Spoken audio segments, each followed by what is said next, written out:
샬롬 5월 28일 매일 말씀 묵상입니다. 한 주간도 평안하셨는지요? 오늘도 하나님께서 주시는 평강과 기쁨으로 하루를 시작하시고 맞이하는 시길 축복합니다. 오늘은 지난 시간에 이어서 사울의 한 모습에 대해서 함께 묵상해 보고자 합니다. 우리가 사무엘 상을 묵상하면서 하나님께서 낮은 자를 높이시고 그리고 교만한 자를 낮추시는 것을 우리가 볼 수 있다고 하였습니다.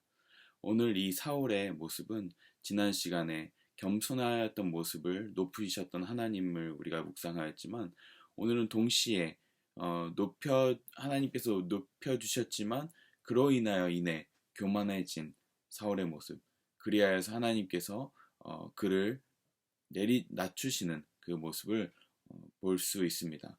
오늘 그 모습을 통하여서 하나님께서 우리에게 주시는 그 모습을 함께 묵상해 보고자 합니다. 오늘 본문 말씀은 사무엘상 15장 22절과 23절 함께 묵상하겠습니다. 제가 봉독하겠습니다. 사무엘이 나무랐다. 주님께서 어느 것을 더 좋아하시겠습니까? 주님의 말씀에 순종하는 것이겠습니까? 아니면 번제나 화목제를 드리는 것이겠습니까? 잘 들으십시오. 순종이 제사보다 낫고 말씀을 따르는 것이 수량의 기름보다 낫습니다. 거역하는 것은 점을 치는 죄와 같고 고집을 부리는 것은 우상을 섬기는 죄와 같습니다. 임금님이 주님의 말씀을 버리셨기 때문에 주님께서도 임금님을 버려 왕이 되지 못하게 하셨습니다. 아멘. 하나님께서 사울을 높이신 이후에 사울은 승승장구하였습니다. 그러나 하나님께서 사울을 높이신자마자 범죄하였습니다. 그것은 블레셋 사람들이 이스라엘 백성들을 치기 위하여서 수많은 군대가 모이면서부터 그것이 시작되었습니다. 사울은 그 군대가 모여서 블레셋이 이스라엘 백성들을 치러 왔다는 소식을 듣자마자 사무엘을 기다리고 하나님께 나아가는 그 모습, 나아가는 시간을 기다렸습니다. 그러나 사무엘은 나타나지 않고 사울은 초조해지기 시작했습니다. 사람들은 동요하기 시작했고 숨기 시작했고 그리고 두려움에 떨기 시작하여서 사울은 이 난관을 헤쳐나가야만 했습니다. 결국 사울은 알고 있었습니다. 하나님께서 이 일을 해결해 주셔야만 했습니다. 그러나 거기서 문제가 있었습니다. 하나님께 나아가기 위해서는 사무엘 선지자가 있어야만 했고 그리고 제사를 드리기 위해서 하나님의 뜻을 묻기 위해서는 사무엘이 제사를 드림으로써 그 뜻을 가르쳐 주었어야만 했습니다. 그러나 사울은 그 사무엘이 오기까지를 기다리지 못했고 바로 범죄하여서 하나님께 씻을 수 없는 죄를 짓게 됩니다. 사실은 오늘 본문이 나타나기 이전에 그 일이 이미 발생합니다. 그 말씀은 13장에 나타나고 있는데요. 13장 5절과 6절에 이렇게 기록되어 있습니다. 블레셋 사람들도 이스라엘과 싸우려고 모였는데 병거가 3만에다가 기마가 6천이나 되었고 보병은 바닷가의 모래알처럼 많아서 셀 수가 없었다. 블레셋 군대는 벳 아웨스의 동쪽 믹마스로 올라가서 진을 쳤다. 이스라엘 사람들은 자기들이 위급하게 되었다는 것과 군대가 포위되었다는 것을 알고는 저마다 굴이나 숲이나 바위 틈이나 구덩이나 웅덩이 속으로 기어들어가 숨었다. 바로 이런 상황이었던 것입니다. 그때 사무엘을 기다리고 있었던 사울은 사무엘이 나타나지 않자 바로 자기가 사람들을 시켜서 번제물과 화목제물을 가지고 오라고 한 다음에 제사를 드렸습니다. 너무나 공교롭게도 그렇게 제사를 드리자마자 10절 사울이 막 번제를 올리고 나자 사무엘이 도착하였다. 사울이 나가 그를 맞으며 인사를 드리니 이렇게 시작됩니다. 그때 사무엘이 꾸짖습니다. 이렇게 기록되어 있습니다. 임금님이 어찌하여 이런 일을 하셨습니까? 사울이 대답하였다. 백성은 나에게서 떠나 흩어지고 제사장께는 약속한 날짜에 오시지도 않고 블레셋 사람은 믹마스에 모여들고 있었습니다. 이러다가는 제가 주님께 은혜를 구하기도 전에 블레셋 사람이 길갈로 내려와서 칠 것 같은 생각이 들어서 할 수 없이 번제를 드렸습니다. 사울의 이 변명을 통해서 느껴지시는 것이 있습니까? 사울은 번제를 드렸지만 그 번제 뒤에는 전혀 하나님을 신뢰하는 모습이 없었습니다. 겉으로는 하나님을 찾으며 번제를 드린 것 같지만 번제 자체에 어떤 마법적인 힘을 믿고 그것을 사람들에게 보여줌으로 인해서 안심시키려 했던 것입니다. 그것이 사울에게 나타난 범죄였고 그것이 사울 왕이 몰락하게 되는 그 계기를 만들었습니다. 사울은 전적으로 하나님을 신뢰하지 못했던 것입니다. 이 사울의 모습을 통하여서 우리는 인간의 본연의 죄를 발견할 수 있습니다. 하나님을 신뢰하지 못함, 그리고 하나님을 따르지 못하고 하나님 기다리지 못하는 이 죄악입니다. 결국 그렇게 인내심을 갖지 못하고 사울은 하나님께 희생 제사를 드림으로 인해서 하나님께서 고유하게 드려 주었던 그 제사장의 직분을 침해하였습니다. 그로 인하여서 사울은 씻을 수 없는 범죄를 저질렀고 그렇게 왕위에서 폐위되게 됩니다. 14절에 사무엘이 이렇게 13절 14절에 이렇게 기록합니다. 사무엘이 사무엘에게 말하였다. 해서는 안 될 일을 하셨습니다. 주 하나님이 명하신 것을 임금님이 지키지 않으셨습니다. 명령을 어기지 않으셨더라면 임금님과 임금님의 자손이 언제까지나 이스라엘을 다스리도록 주님께서 영원토록 굳게 세워주셨을 것입니다. 그러나 이제는 임금님의 왕조가 더 이상 계속되지 못할 것입니다. 주님께서 임금님께 명하신 것을 임금님이 지키지 않으셨기 때문에 주님께서는 달리 마음에 맞는 사람을 찾아서 그를 당신의 백성을 다스릴 영도자로 세우셨습니다. 아멘. 이렇게 자신의 이기심으로 인하여서 하나님을 기다리지 못했던 사울은 즉시 왕위에서 폐위되었습니다. 불과 아말렉 전쟁에서 얼마 지나지 않은 사무엘이 정말 왕을 세웠던 이스라엘 백성들에게 정말 슬픈 마음으로 제발 하나님의 뜻을 따르며 사십시오 하며 고백했던, 그렇게 권면했던 13장의 말씀이 끝나자마자 일어났던 사건입니다. 이렇게 사울은 그 이기심으로 인하여서 하나님이 왕으로 세우셨지만 바로 폐위가 되는 그런 안타까운 일을 경험합니다. 하나님이 높이셨지만 이내 교만해져서 하나님의 말씀과 그분의 기준은 온데간데 없고 오로지 사람의 기준에만 생각했던 그런 사울이었습니다. 이뿐만이 아닙니다. 이런 하나님께서 폐위시켰던 그 사건에도 불구하고 두 번째로 사무엘은 오늘 본문이 등장하는 그 일, 오늘 본문이 등장하는 한 사건을 경험합니다. 그 사건을 통하여서 사울은 불순종합니다. 이기심 때문에 하나님을 기다리지 못했을 뿐만 아니라 불순종하며 반역합니다. 그것은 바로 아말렉과의 전쟁에서 전리품을 하나도 남기지 말라고 하셨으나 그 가운데서 살찐 양들과 소들을 자신이 원하는 것으로 취하면서 범죄를 저지르게 됩니다.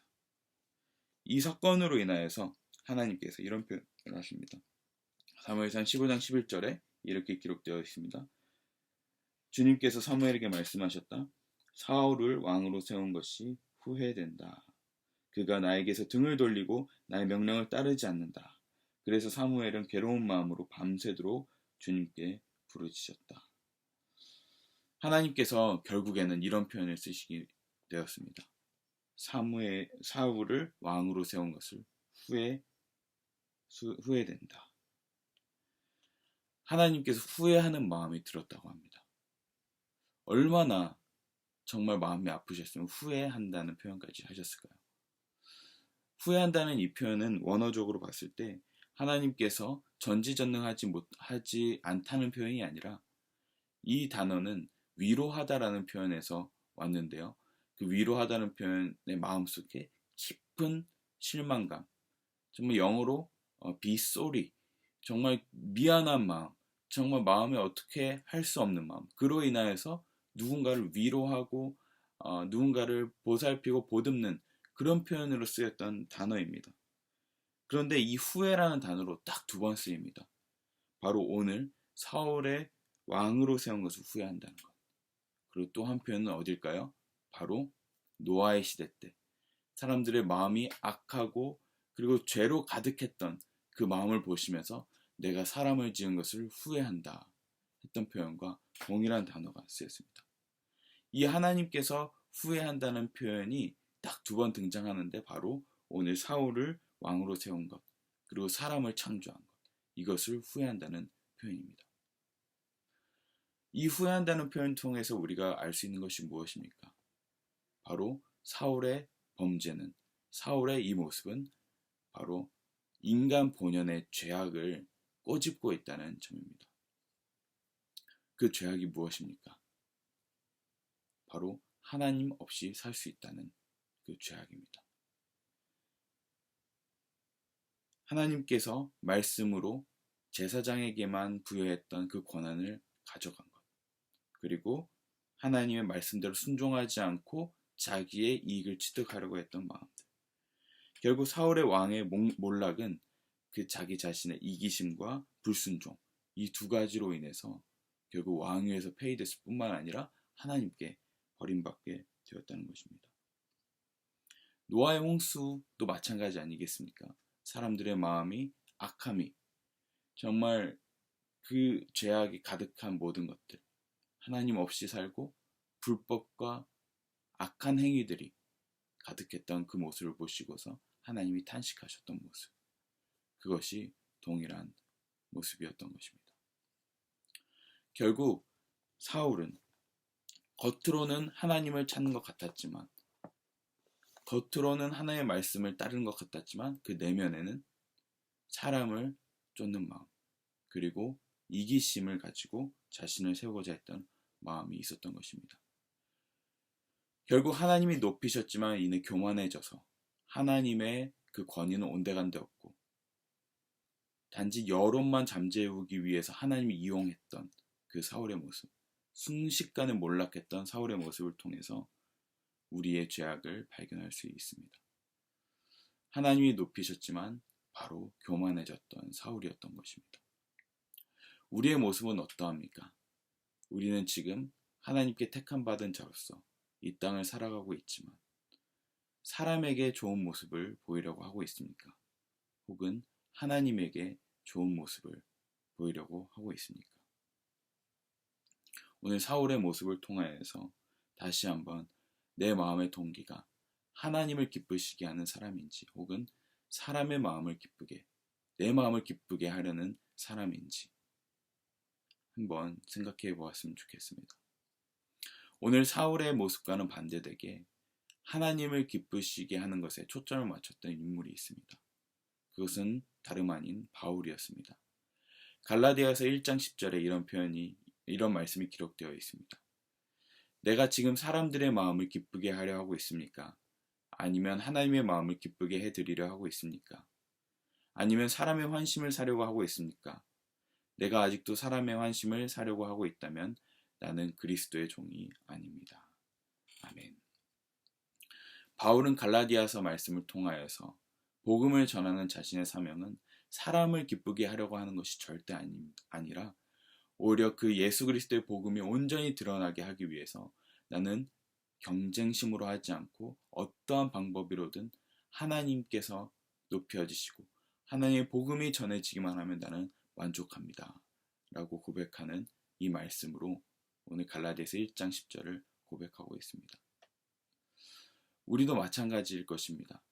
내가 하는 모든 일과 내 모든 사람들의 관계 속에서 사람을 높이는 것이 아니라 하나님의 말씀이 성취되기를 바라는 마음, 그리고 그것을 위하여서 내가 기꺼이 오늘 하루를 주의 말씀에 순종하겠다는 것, 이것이 우리에게 필요할 것입니다.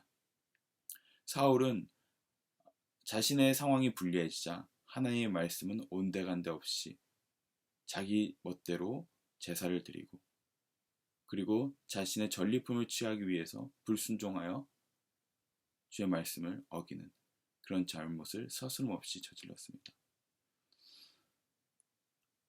그는 하나님께서 높이셨습니다. 처음에는 겸손하여서 하나님의 모습을 따르는 것 같았지만 결국에는 그 마음 심령 속에는 사람을 두려워하고 사람의 모습을 사람의 마음을 사기 위해서 행했던 왕이었습니다. 그러나 우리가 바울의 모습처럼 바울의 고백처럼 우리가 하나님을 기쁘시게 하는 모습을 추구하고 살아간다면 우리는 언제든 하나님께서 우리가 비록 불순종하고 범죄했을지라도 다시 한번 주님께 돌이킨다면 하나님께서 용서하시고 받아주실 것입니다. 사울은 어디에도 하나님께 돌아갔다는 표현이 없습니다. 사울의 모습은 하나님께서 기다리셨음에도 불구하고 그는 결국 사람의 환심을 쫓아 권력의 힘을 쫓아 살아갔던 자였습니다. 겉으로는 사람들에게 잘 보였을지 모르지만 마음은 하나님을 떠났던 사람이었습니다. 오늘 하루 하나님께서 우리 마음속에 주님의 마음을 부어주셔서 다시 한번 주님께로 돌이키는 하나님께로 우리의 마음을 돌이켜서 주님 마음을 기쁘게 해드리는 오늘 하루 되시길 소망합니다. 기도하겠습니다. 하나님, 오늘 이 시간 우리 마음속에 사울과 같이 하나님을 기쁘시게 하지 않고 사람의 환심을 사려고 했던 것 혹은 나의 이기심을 따르려고 했던 것 있다면 하나님 모든 것 용서하여 주시옵소서. 다시 주님께로 돌이켜서 하나님께 용서를 구하고 하나님의 그 성령을 우리에게 충만하게 채워달라는 하나님 그 고백으로 다시 바뀌게 하여 주시옵소서. 그리하여서 바울과 같이 정말 사람의 환심을 사는 것이 아니라 하나님의 기쁨을 위하여서 살아가는 저희 모두 되게 하여 주시옵소서. 감사드리며 예수님 이름으로 기도합니다. 아멘.